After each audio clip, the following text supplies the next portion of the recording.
Bring the funk back.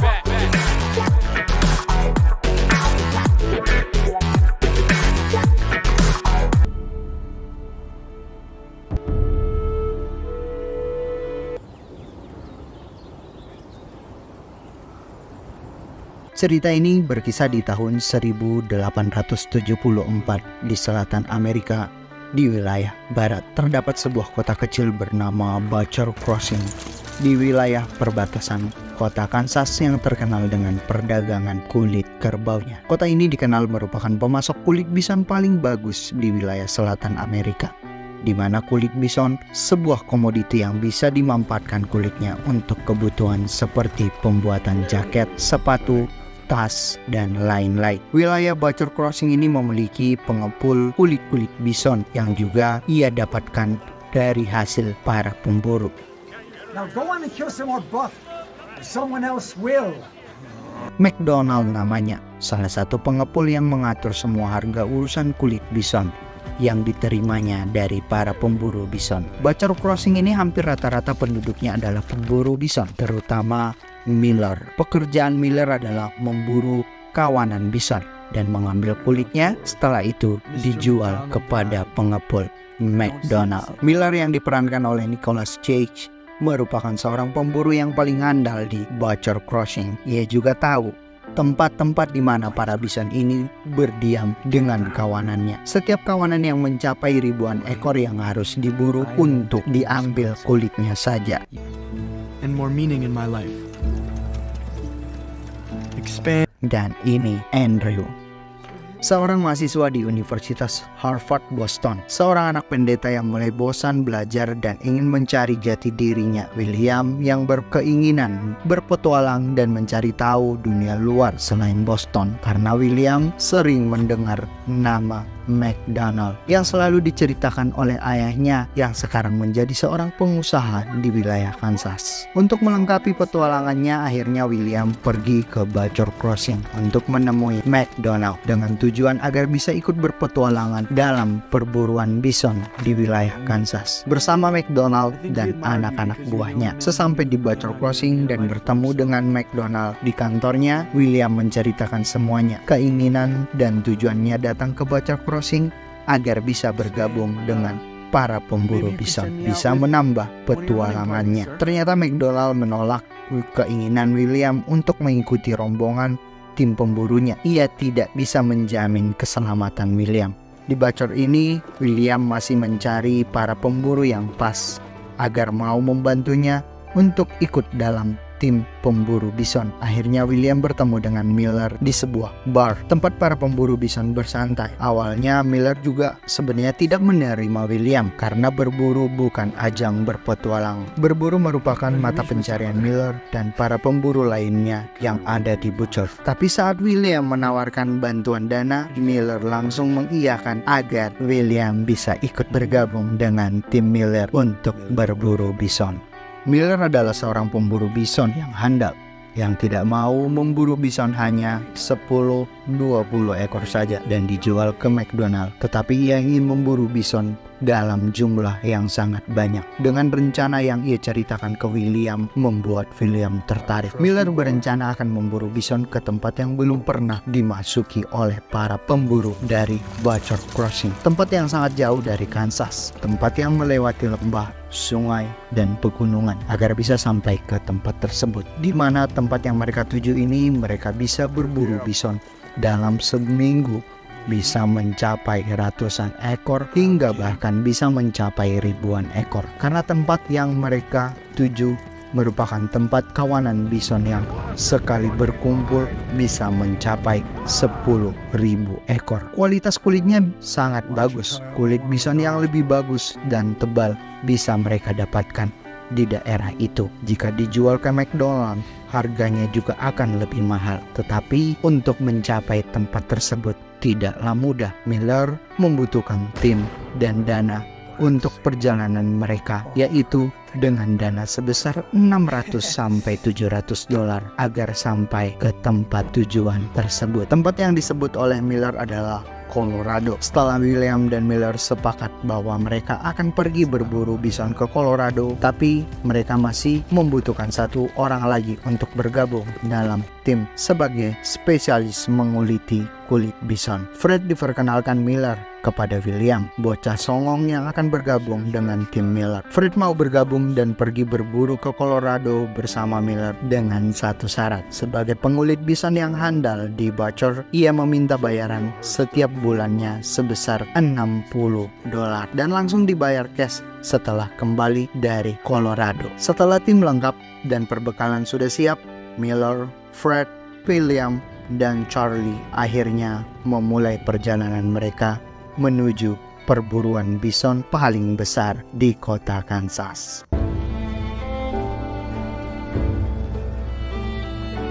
Hari demi hari mereka lalui, lembah demi lembah mereka lewati untuk mencapai tujuan perburuan mereka, hingga mereka sampai kehabisan air di tengah-tengah lembah. William yang baru merasakan hal-hal seperti ini sampai dehidrasi yang berkepanjangan hingga membuat berhalusinasi, hingga akhirnya mereka menemukan air di pinggiran sungai. Setelah perbekalan ditambah dan sudah cukup, setelah itu Miller dan tim melanjutkan perjalanan kembali. Singkat cerita, setelah berhari-hari menempuh perjalanan yang membuat William hampir setengah mati, akhirnya sampai juga ke tujuan mereka, menemukan dan melihat dari kejauhan ribuan bison yang berlari-lari. Miller sudah membayangkan seperti mereka melihat lautan dolar yang sedang berlari-lari mendekat ke mereka. Setelah Miller dan tim mendirikan tenda untuk tempat mereka beristirahat selama perburuan, Miller juga mulai mempersiapkan senjatanya untuk mulai berburu. Sementara Fred juga sudah mempersiapkan pisaunya, sudah diasah untuk menguliti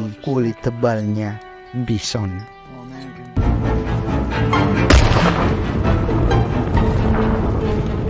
Perburuan dimulai.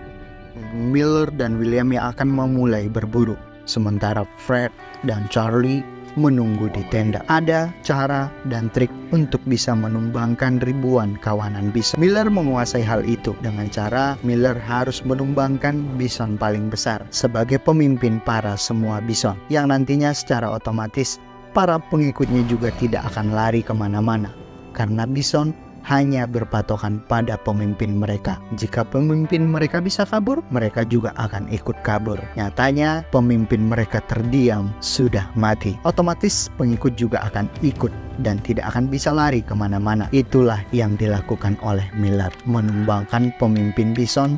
Setelah itu ia akan berpanan ria dengan membunuh para kawanan bison satu persatu dengan senjatanya. Miller mulai menembaki para kawanan bison satu persatu hingga tumbang. Semua kawanan bisa ia tembak, tidak akan kemana-mana. Meskipun mereka akan dihabisi oleh Miller, kawanan ini hanya pasrah saja. Puluhan bison sudah tumbang. Saatnya Fred dibantu William mulai melakukan aksinya, menguliti para bison satu persatu. Hari pertama selesai. Selain mendapatkan banyak kulit bison, mereka juga bisa makan daging bison sesuka hatinya sambil beristirahat dengan senyuman. Besok paginya perburuan dimulai lagi.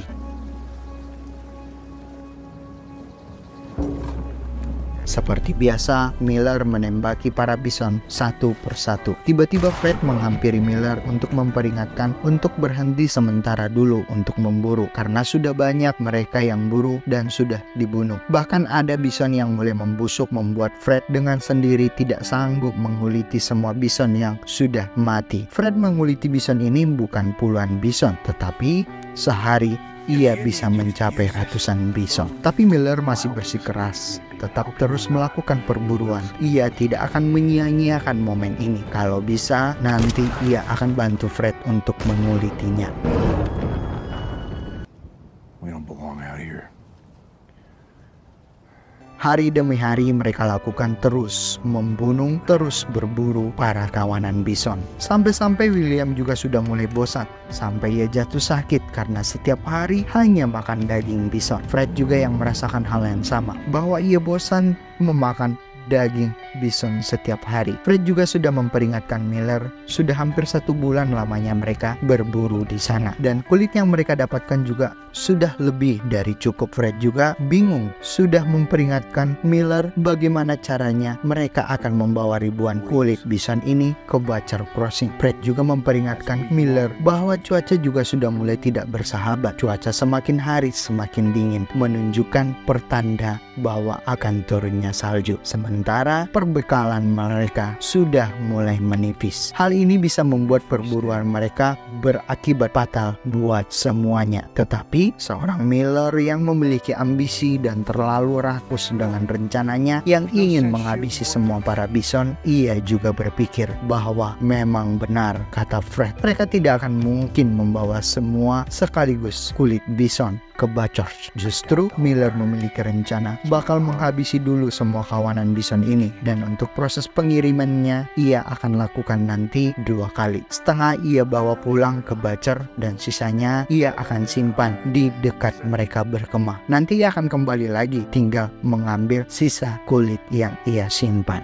Sang Miller yang ingin tetap mengambil momen ini bagaimana cara cepat menjadi kaya meskipun para bison ini sudah tinggal sedikit lagi di lembah tersebut, tetapi ia lakukan perburuan sampai para kawanan bison ini sudah mau hampir habis di tangannya. Sementara William yang sudah merasa bersalah dan kasihan kepada para kawanan bison yang mereka terus-menerus buru, sampai-sampai Miller mencoba menembakkan ke kawanan para bison agar segera kabur lari dari buruan Miller. Akibat dari keserakahan Miller yang ingin menghabisi semua kawanan bison ini, akhirnya salju mulai turun.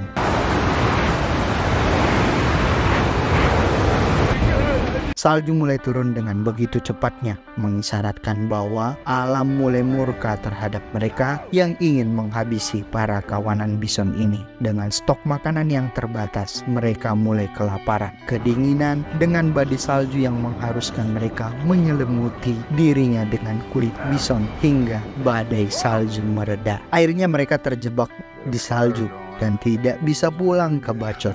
Mereka harus menunggu sampai salju ini reda, sampai musim semi kembali. Di antara mereka mulai berargumen dan mulai saling menyalahkan. Mereka harus bertahan di tengah-tengah hutan Colorado, membutuhkan waktu yang sangat lama agar bisa pulang ke Butcher. Bisa sampai 6 bulan, bahkan hingga 8 bulan agar musim semi bisa kembali dan mereka juga bisa pulang dengan aman.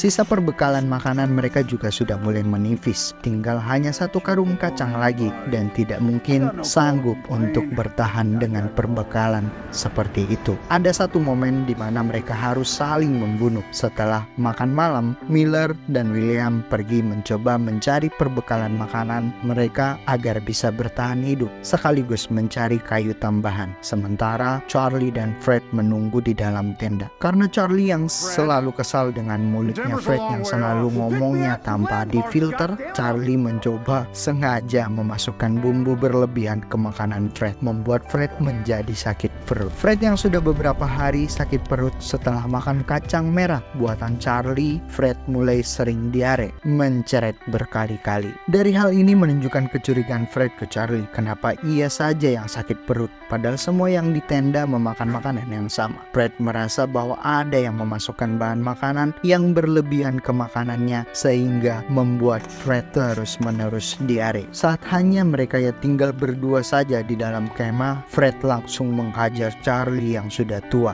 hingga Charlie meredam nyawa.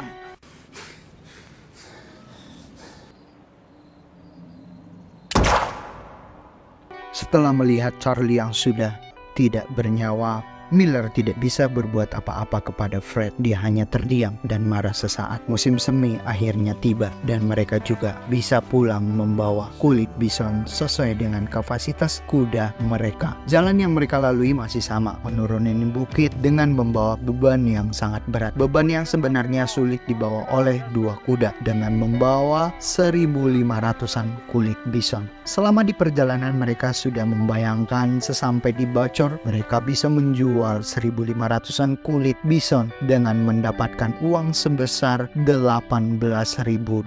Mereka sudah berandai-andai bahwa mereka akan menjadi orang yang paling kaya di Bacor, dan masalah mulai datang. Saat melewati jalanan terjal yang menanjak, kuda yang membawa seluruh kulit bison ini tidak sanggup membawanya dengan menaiki bukit, dan akhirnya